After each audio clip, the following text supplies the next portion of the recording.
ಇವತ್ತು ಬೆಳಗ್ಗೆ 2 ಗಂಟೆಗೆಲ್ಲ ಎದ್ದು ಕೋಮಲ್ ಮನೆ ಹತ್ರ ಹೋದೆ. ಮತ್ತೆ ಹೊಸಕೋಟೆಯಲ್ಲಿ ಇವರಿಬ್ರು ಜಾಯ್ನ್ ಆದ್ರು. ಅಲ್ಲೊಂದು ಟೀ ಕುಡಿದ್ಬಿಟ್ಟು ಮತ್ತೆ ಇನ್ನ ಚಳಿಗೆ ತಡಿಯಕ್ಕಾಗಿಲ್ಲ ಅಂತ ಇನ್ನೊಂದ್ ಜಾಗದಲ್ಲಿ ಟೀ ಕುಡಿಯಕ್ ಹಾಕಿದ್. ಅಲ್ಲಿ ನನ್ನ ಮಚ್ಚ ಮೆಟ್ಲಾಗ್ಬಿಟ್ಟಾನೆ.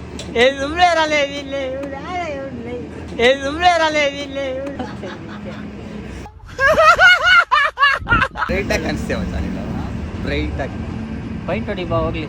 ಯಾವುದು ಏಷ್ಯಾ ಇದಾವ ಮಾಡ್ಕೊಟ್ಟಿರೋದು ಬಾಡಿ ಹೀಟ್ ಆಗುತ್ತೆ.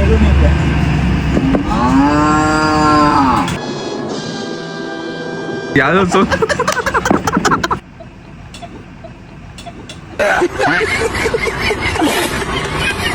ಸರಿ ಅಂತ ಅಲ್ಲಿಂದ ಟೀ ಕುಡ್ಕೊಂಡು ಸ್ಟಾರ್ಟ್ ಆದ್ವಿ. ಲಾಸ್ಟ್ಗೆ ಲೊಕೇಶನ್ ರೀಚ್ ಆದೆ ಗೈಸ್. ಮಸ್ತ್ ಆಗೈತೆ ಪ್ಲೇಸ್, ಮಾತ್ರ ಸೈಕ್ ಆಗೈತೆ ಅನ್ಕೊಳ್ಳಿ. ನೋಡಿ ನೀವು ಒಂದ್ಕಿತ.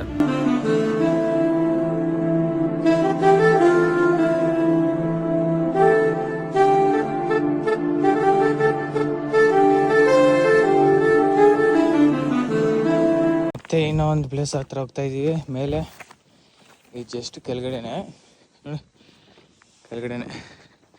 ಇನ್ನು ಮೇಲೆ ಹತ್ತಬೇಕು. ಅದತ್ತು ಅಲ್ಲಿರೋ ವ್ಯೂ ತೋರಿಸ್ತೀನಿ. ಲಾಸ್ಟ್ಗೆ ಕಷ್ಟಪಟ್ಟು ಬಂದು ವ್ಯೂ ಪಾಯಿಂಟ್ ಹತ್ರ ಬಂದರೆ ಇಲ್ಲಿ ಸನ್ರೈಸೇ ಇಲ್ಲ ಗೈಸ್. ತಿಕ್ಕಾನೇ ಹೊರದೋಯ್ತು. ಮತ್ತಿನ್ನೇನು ಮಾಡೋಕ್ಕಾಗಲ್ಲ ಅಂತ ಅಲ್ಲೇ ಸ್ವಲ್ಪ ಹೊತ್ತು ಕೂತ್ಕೊಂಡು ನೋಡ್ಕೊಂಡು ಬಂದೆ. ಕಿಂಗ್ ಫಿಶರ್ ಬಿಯರ್ ಆದರೂ ಕುಡಿಯೋಕ್ಕಾಗಲ್ಲ, ಇದಾದರೂ ನೋಡೋಣ. ಬಟ್ ಈ ವಿಡಿಯೋದಲ್ಲಿ ಇನ್ನೂ ಒಂದು ಟ್ವಿಸ್ಟ್ ಐತೆ ಗೈಸ್. ಬಟ್ ಅದು ಇವಾಗ ತೋರ್ಸೋಕ್ಕಾಗಲ್ಲ, ನೆಕ್ಸ್ಟ್ ವಿಡಿಯೋದಲ್ಲಿ ತೋರಿಸ್ತೀನಿ. ಒಳ್ಳೆ ಫನ್ ಐತೆ ಅದರಲ್ಲಿ. ಇಷ್ಟಕ್ಕೆ ಸಮಾಪ್ತ.